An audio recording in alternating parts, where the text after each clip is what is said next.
Question, the member from Prince Edward Hastings. Thanks, Speaker. My question this morning is for the acting Premier.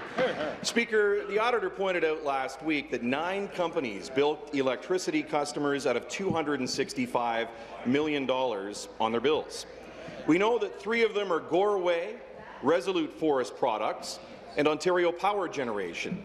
We know 2 of the anonymous companies still sit on the panel writing the government's new electricity rules after they broke the old ones. The Premier can't have it both ways, Speaker.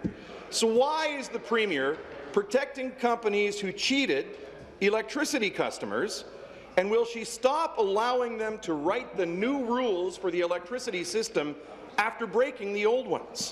Thank you. Minister of Energy. Minister of Energy.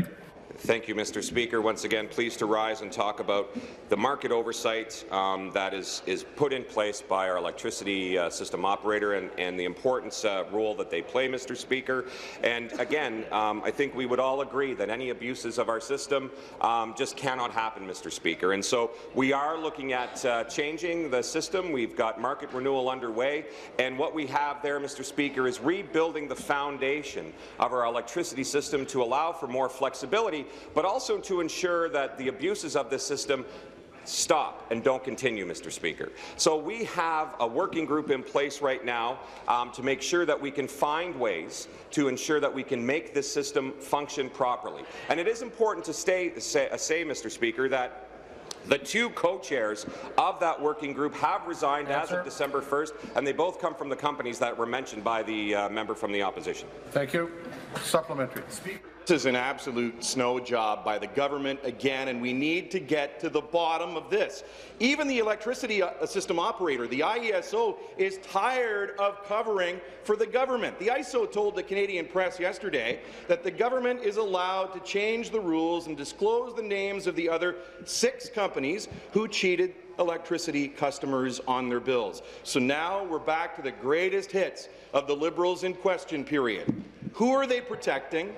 And what are they hiding? Speaker, will the acting Premier commit to the people of Ontario that will have the names of those anonymous companies by the end of business today? Thank you. Minister.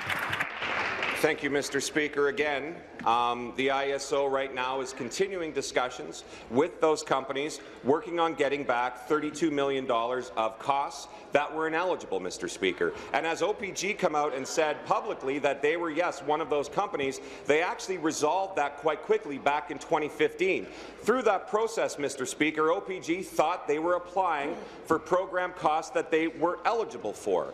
After discussion with the system operator, they recognized that they weren't eligible for these costs, and so they acted quickly, Mr. Speaker, to make sure that they could repay those costs. They did that very quickly back in 2015. There was no fines levied because it was an error, and they recognized that error, and they fixed that mistake, Mr. Speaker. The costs were recovered, and they made sure, Mr. Speaker, that it was concluded in a, in a timely fashion, Mr. Speaker. Thank you.